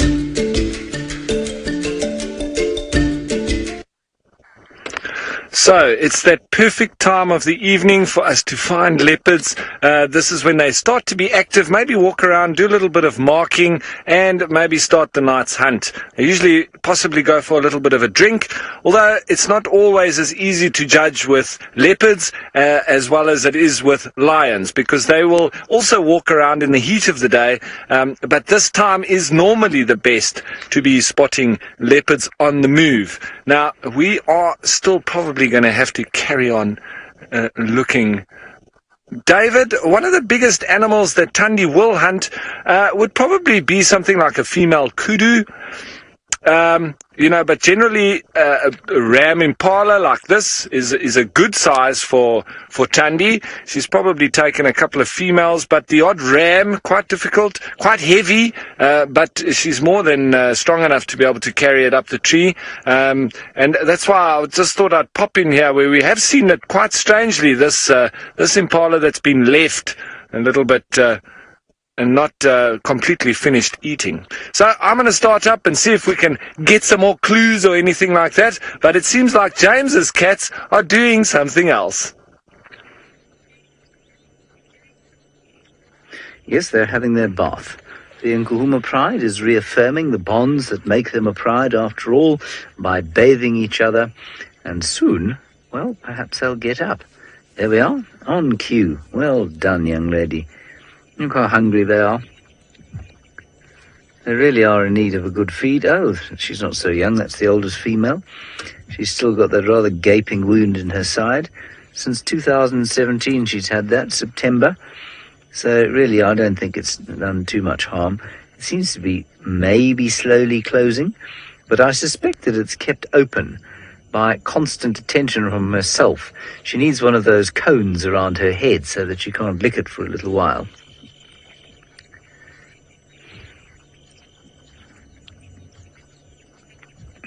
Well, I can only tell you what I saw today, Kathy, and that the answer is pretty much a no. I did not see the sub-adults attempting to help the adults today. We had one going far off, sort of towards the south, two or three, one to the north, and then two or three hung behind, and then they tried to sort of close a trap around the impala. The youngsters were way off. They didn't come up. And even with the ones that were hanging behind, the youngsters were well behind them. And it was only once that alarm-calling impala began to snort his distress and the youngsters came up. So, Kathy, I'm going to say that no, they're not making any meaningful contribution to a hunt yet. Remember, though, we did see them more than a year ago, basically, with a little bit of help, killing a distressed young buffalo during the drought. And so it's not like they're unfamiliar with killing, but they're obviously not quite as skilled as the mothers and aunts are just yet. It's very sweet to see lions like this. They're not quite as terrifying as they might appear to be when they're killing buffalo, when they're licking each other and behaving like house cats. Now, I suspect that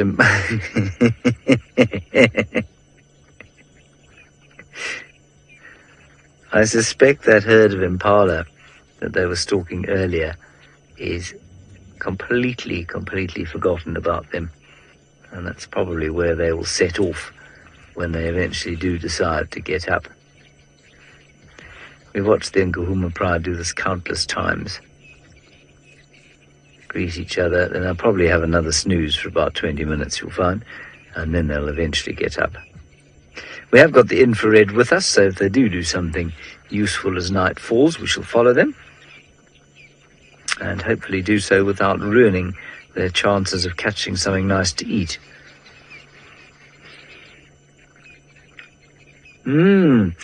You wouldn't say so, though, Saskia, from the holes in their faces inflicted on each other. Saskia says so much love between the lions.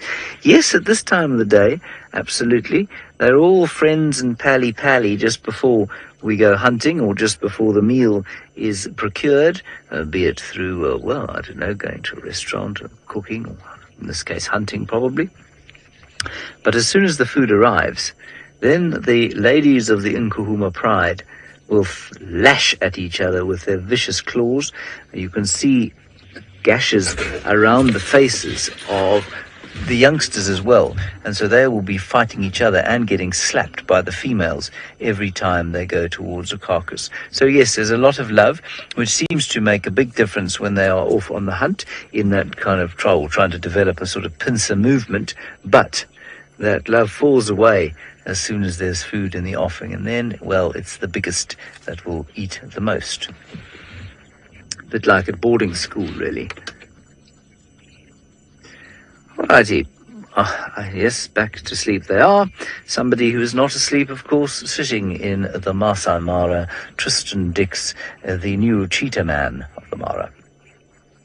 Well, James, we have spent the vast majority of our time doing what you have done this week, except we've also spent it driving a lot further. So we've been going along down towards the edge of the escarpment, all the way along, and then around Cobra's Bend or Cobra's Corner, all the way to the southern boundary for a very spotty surprise. Now, as you all know, I need spots in my life.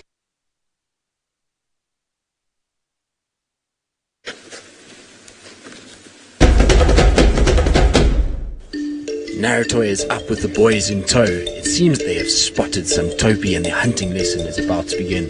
Look, there she goes. She's chasing the topi straight towards the boys, laying in ambush. Oh, unfortunately, the boys were too slow on the uptake and the topi is gone. But how great was that?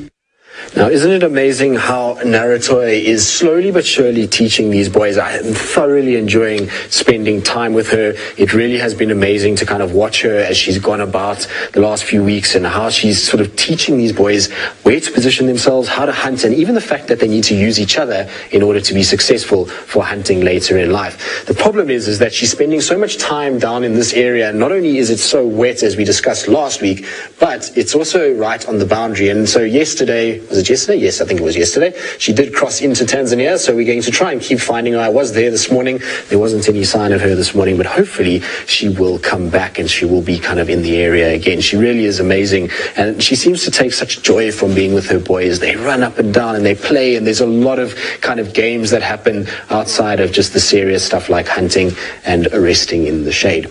Now, we also had this map for a reason. Last week we discussed the wildebeest movements and where exactly they are, and I know a lot of you have been interested as to what's happening with the sort of migration and the big herds.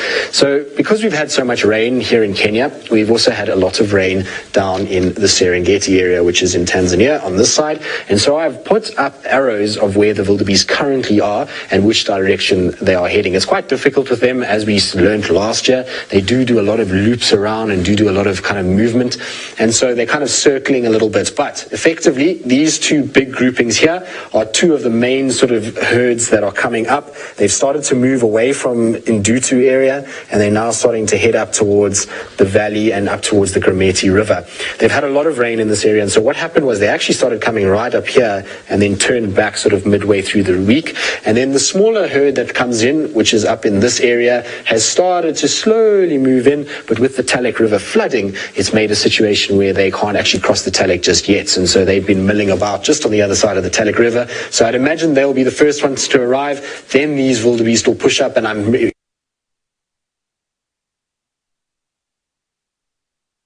for us, particularly for Naratoy as well, because the boys, by the time these wildebeest arrive, which should be probably anywhere in the next sort of 6 to 8 weeks, they should start to be arriving, and that will be perfect timing for those boys to start taking advantage of the younger wildebeest that are coming through. And it's going to be really interesting to see whether she teaches them how to hunt wildebeest, or if they're going to stick on things like tommies and you know, topi and the likes that she's been chasing already. So it's going to be really very, very interesting.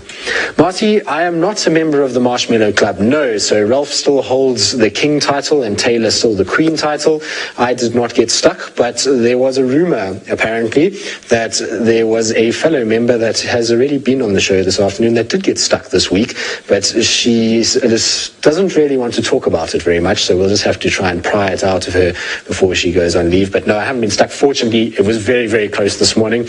Archie and I were, like I say, we were looking for Naruto and the boys, and we went down this road and the car just kind of sunk, but luckily we were able to kind of get back out somehow. I don't really know how, but we managed to do it. But it is really wet out there and it's very difficult at the moment to get around.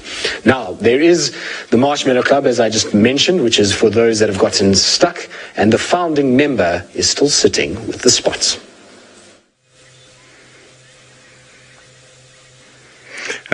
Tristan, I think you're lying. I think you've been stuck many times.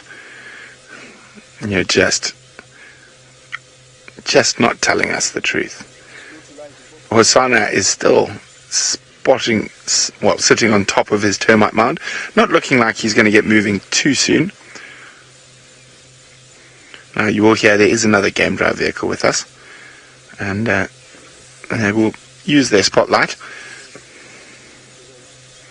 Oh, he's tired kitty. And you can see he's not phased at all.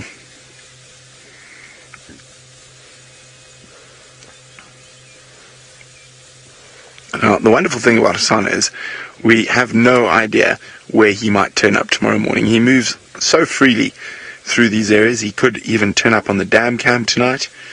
You never know.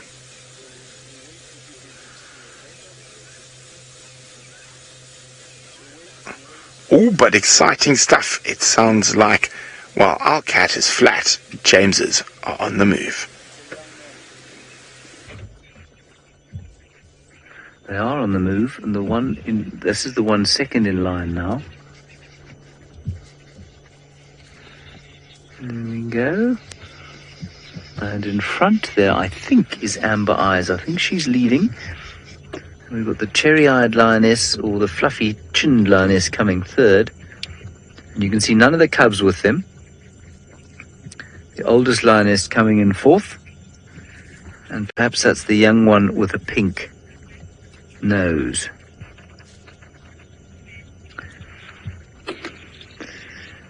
Now the question from Kirsty coming through is are they relaxed to hunt in front of the evokers, with the evokers nearby?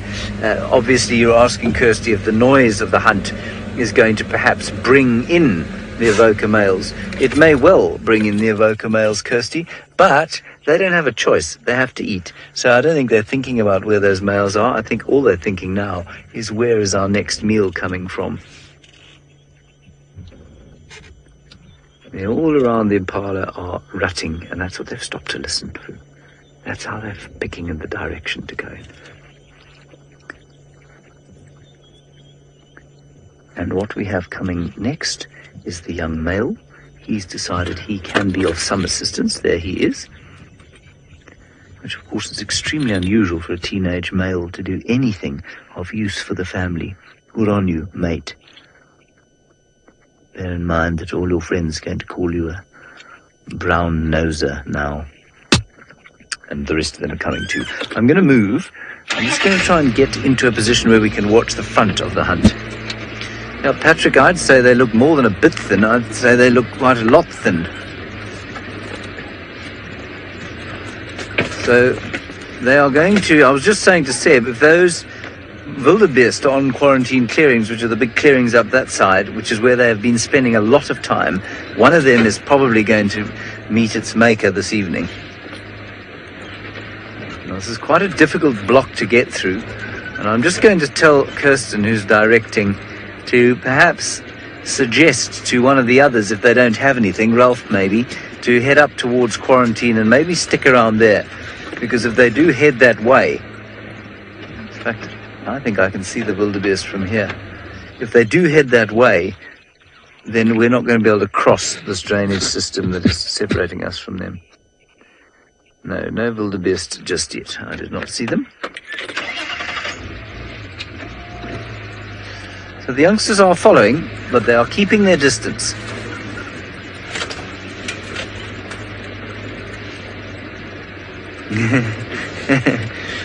Aidan, I bet that when you're very hungry, very, very, very hungry, you might eat a Brussels sprout, even though it's pretty disgusting, right? Well, Aidan, I'm afraid lions can't really do that. They are unable to eat plant material and survive. You could, they can't. So they will sometimes eat grass, but that's to help them digest the meat they eat. There, they've spotted something. Let me just get around this termite mound for you, Seb. Okay, Kirsten, we're going to go to infrared, if that's all right. Can we do that? You just say when. They're stalking now. Okay, we're going to go to infrared now, everybody. It's going to go black and white. I said they were stalking now. I think actually the lioness in front just tripped. I don't think she's stalking just yet.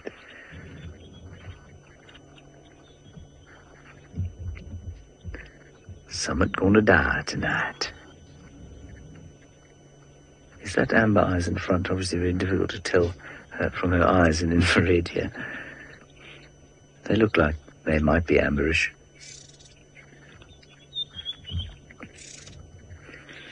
Origin, I think you mean lion action tonight. You say you hope I get some live action this evening.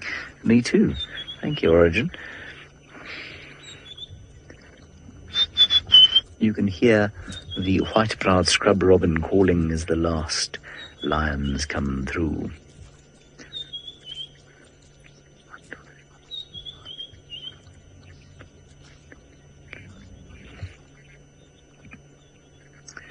I know, every time I mention Brussels sprouts, a whole lot of you come back and say, we love Brussels sprouts. Well, you and my father love Brussels sprouts, but I think, you know, for a child, the thought of a Brussels sprout is right up there with doing his homework.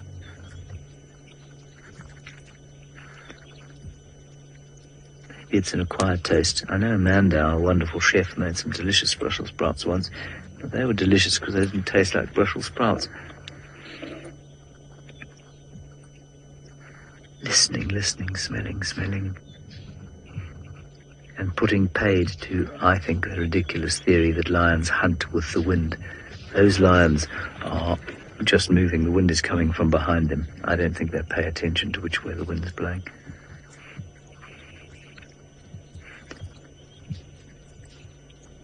I think they may sometimes head into the wind simply because that's the way that they can smell the prey.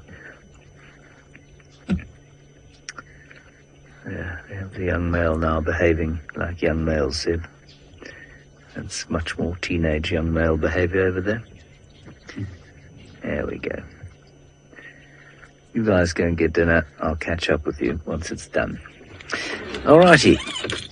Let's move on, see if we can keep up with the front, because if they do come across something quite quickly, it's going to be dispatched with a great speed.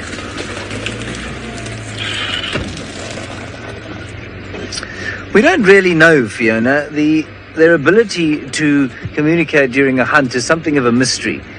You know, I mean, it's so much of a mystery that it is entirely possible that it's almost extrasensory, that they have some form of I don't know, non-understandable from a human point of view communication ability. That is possible.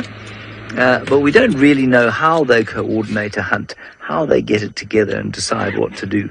I'm just going to flash the spotlight quickly at Ralph. Kirsten, will you tell Ralph I'm going to flash the spotlight at him?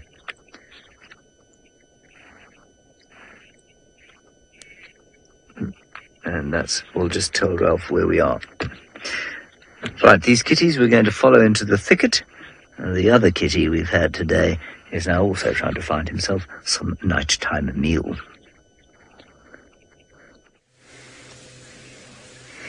Now it's dark, the monkeys can't spot him anymore, so he's on the move. You can see him heading towards the west, so towards the sort of treehouse dam area. That's the general direction if he keeps going that way.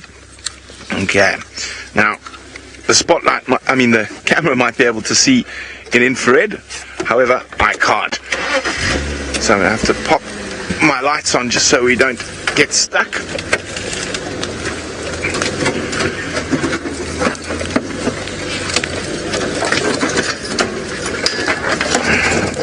And you can see how quickly he's just disappeared. I can't see him anymore. Can you, Vim?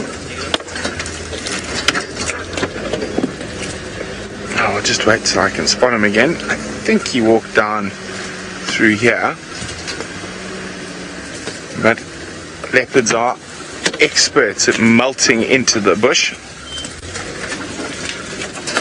There's another termite one. Oh, there goes my earpiece. Sorry, hang on. As I was saying, leopards are experts at disappearing off into the bush.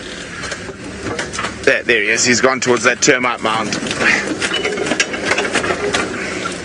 Okay, well, we try to keep up with our spotted cat. Sounds like James is doing a better job than us.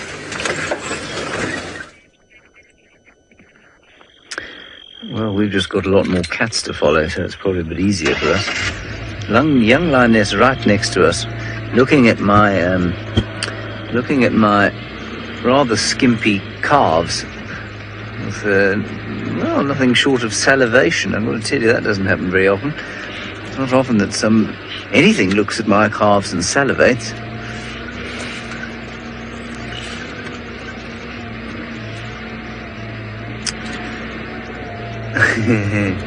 No, Bob, he will absolutely do nothing of the sort. Scent marking for that young male would bring upon him the wrath of not only the Birmingham boys, possibly, but also the evokers. So no, he will probably hold it in and bury his urine rather than spray it on anything where it might be smelt at this stage. Right, we're just parallel with Ralph. I can see Ralph there.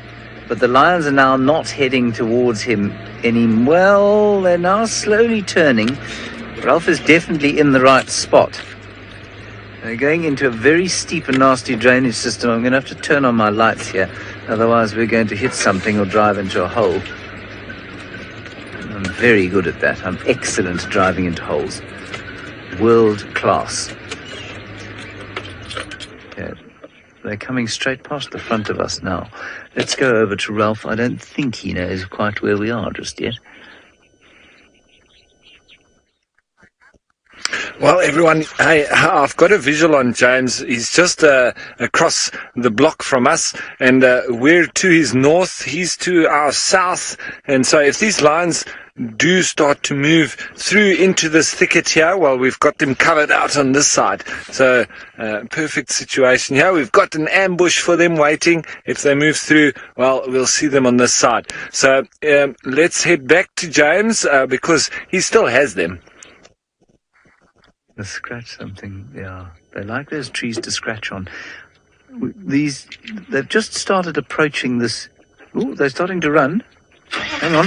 Oh, we've got action here. Can we move back? Sabi, all right? Yeah. Yeah, they're chasing something. Up towards this termite mound to the left.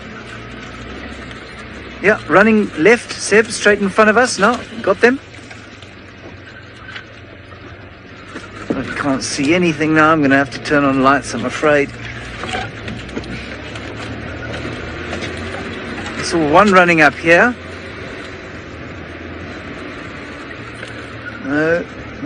No more lions. Can you see any lions, Seb? We'll whip the spotlight out and see what we can see quickly. Once they've started the chase, there's something straight in front of us. Once they've started the chase, it's okay to turn the light on because obviously nothing's going to be hiding from them. They're going to be running. This is sort of where they ran. Might have to just switch off and listen briefly.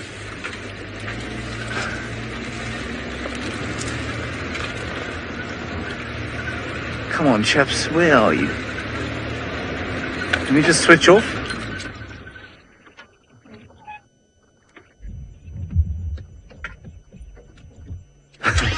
Dead silent.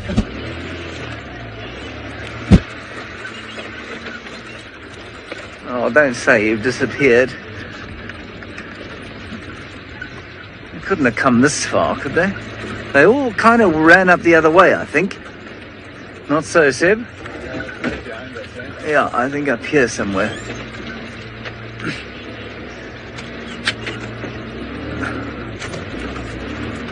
There. Some eyes up ahead. There are lions up ahead. Yeah, guide monkey, good point. You say don't run them over, I won't. Yeah, they're right in front of us here. No, it was obviously an unsuccessful attempt. Unless this one is missing out on a meal.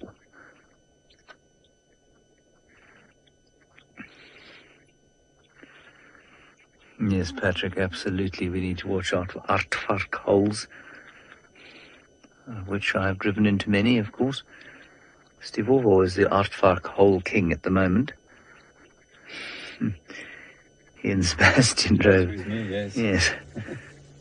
Look at this, that lioness's skin and bone. Oh, there's my head. These are not edible. Nothing edible on this car. Nothing edible here. Keep going. That's it. I could reach out and touch that lioness if I wanted to. I don't want to. No, do not look here, youngster. I will slap you upside the head. Go on. Yes, Origin, you should be sitting where I am. You said it looks like a scary movie. It looks like there could be a cat attack in the dark. Those youngsters were eyeing Sebastian for a second there. Either they're very enthusiastic about potentially becoming filmmakers, or they thought he looked quite tasty. They fancied a little French cuisine. I think, yeah, you're right. Sebastian's just saying looks like we look different to them in the dark. It's certainly, I mean, you would not want to come across these lions on foot in the dark. And it's all very well in the vehicle, but on foot, no. Kirsten, you can tell Ralph that we're going to head around to the clearings that are between quarantine clearings and Zoe's Road. If he wants to come there, I think they're up again. Are they looking? They're running again. They're chasing again up to the left. I think it was just a play chase there. Yeah, more left. I'm going to have to turn some lights on. Okay, let's go around them. Let's go around them here, Sid. Then I can turn a bit of light on. Oh, one of the females right in front of us. They're all over the place now. She is just there. That's it. Oh, well, that's a large stump. Oh. There's a lovely smell of cinnamon in the air. It's fantastic. All right, there's Lioness. We'll turn off, let them listen. Let's go across to Ralph and see what he thinks of this hunt. Well, everyone, we're looking out from the other side of this block, and there's James, just his lights there. We're watching him with the infrared camera. So we don't have any lights on. It seems James and them do have some lights on, but this is all in the infrared. So we're watching it from a distance, and as I said, we're just giving James a bit of backup. If these lions disappear into the thick stuff here, well, at least we can help him from this side. Seeing as we didn't have any luck finding Tandi, Tlalamba, or any other cats for that matter, we thought we'd come and at least put in a little bit of a helping shift over here. So it seems James has got good visuals of them. Pew! Over the side we go.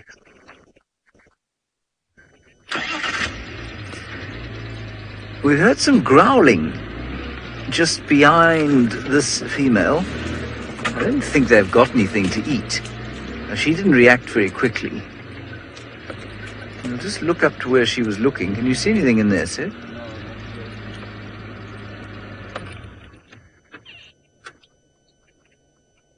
The day we can have an electric car to do this job, I'm telling you what, it's going to be an absolute world game changer.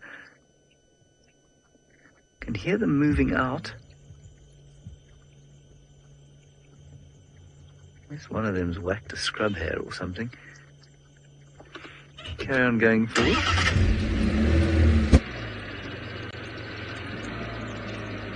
Yeah, there the others are. Here they come. Just beyond her. There we are. Dina say you say for sure you don't want to be on foot with them in the dark, especially with them so skinny. You wouldn't want to be with them on the dark, on foot, even if they were the fattest lions in the world. Remember when we watched, I don't know if any of you watched the Mara series last year, but we watched this kind of bloodlust that the lions developed, and it was almost as though the instinct to kill was separate from the instinct to eat. And they killed thousands or hundreds of wildebeest, certainly, without any kind of attempt to eat them. And that was fascinating to watch. And so even if you came across a full lion in the darkness, I think you'd find that it would take the opportunity to, eat you, basically. We're going to extend this drive a little bit, just for 10 minutes, and see what they do. Let me get out of the way. Sebastian there. Sorry, Seb. After that, we won't, because I do think that in bush this thick, we will disturb them trying to hunt, and as you can see, they are hungry.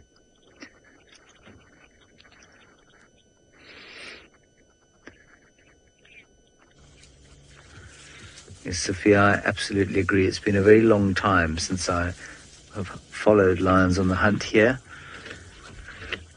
And it's great to do it with the infrared as well. It just gives it an extra eeriness. All right, Seb, shall we move on a little? We'll try and get into this clearing here. Yeah. Some lights. This clearing always takes far longer than I think it's going to appear. And I think we may lose them into that drainage system.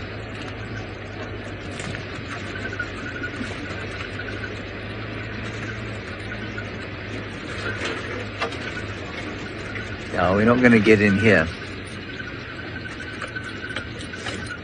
Kirsten, is Ralph staying out? Just need to find out if Ralphie's gone home. Yeah, we're going to lose them in this thick stuff, I think. And so he just needs to stand by where he was. I'm sure he can see our lights, but basically they seem to be heading his way.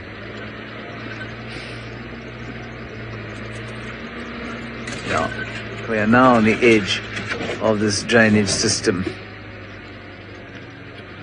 We'll just have a quick look through here, see if I can hear them.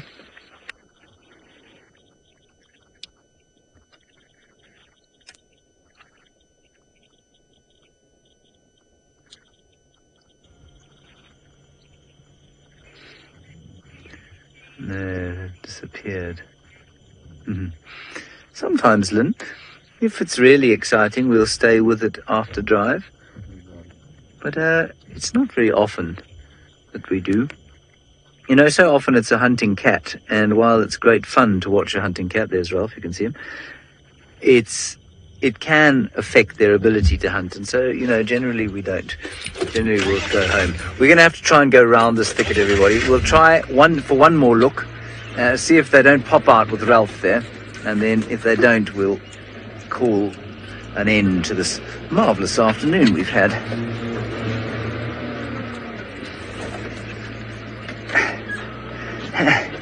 Okay, let's go and see if Ralphie has any luck up there. Well, everyone, we just shifted around a little bit just to reposition because James was moving along behind those lions, but we're still in that same direction, just between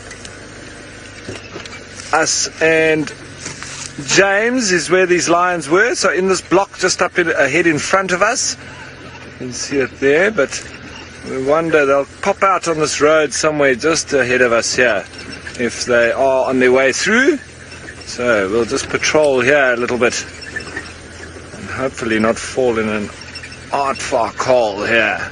But let's see, because there are some wildebeest up here on quarantine, so that's always a potential prey for them. There's also a couple of impala, but I would imagine they'd be more interested in those wildebeest. So we'll just see if they pop out anywhere here in front. Keeping our eyes out all the time. You know, they might pop out behind us. That's the trouble. So we'll just keep patrolling up and down this little road. It's that lovely twilight type time of the evening. That sun has just dropped now. It's actually just starting to get dark. And the torch is actually working. A minute ago it was almost useless using the torch, but you couldn't really see much either. So I wonder where they are here. I might turn around over here, because then they should be popping out in front of us and behind us now. I might just spin around here, face off down the road. So while I just turn around and see if we can spot them down back that way, let's see if James has had any better luck. No, I have had no better luck, I'm afraid, everybody. In fact, I feel quite disorientated in this block. I think I might actually be heading the wrong direction. Anyway, we'll figure it out shortly. All right, I think, regardless, everybody, we've got a long way around to try and find where we're supposed to be to get back to the lions. So I think we're going to can it. We're going to call it quits for the evening, so that we don't hurt the lions' chances of catching anything. Thank you very much for joining us. It's been marvelous, marvelous time. Are the credits rolling, Kirsten? Roll the credits. Roll them. Oh, they're rolling. I've always loved to say that. And we will see you tomorrow morning at normal time for our subdued Sunday safaris. Until then, I hope you stay safe and happy, and I hope that you think long and hard on our characters all the way through the next night. We'll see you tomorrow morning. Bye-bye.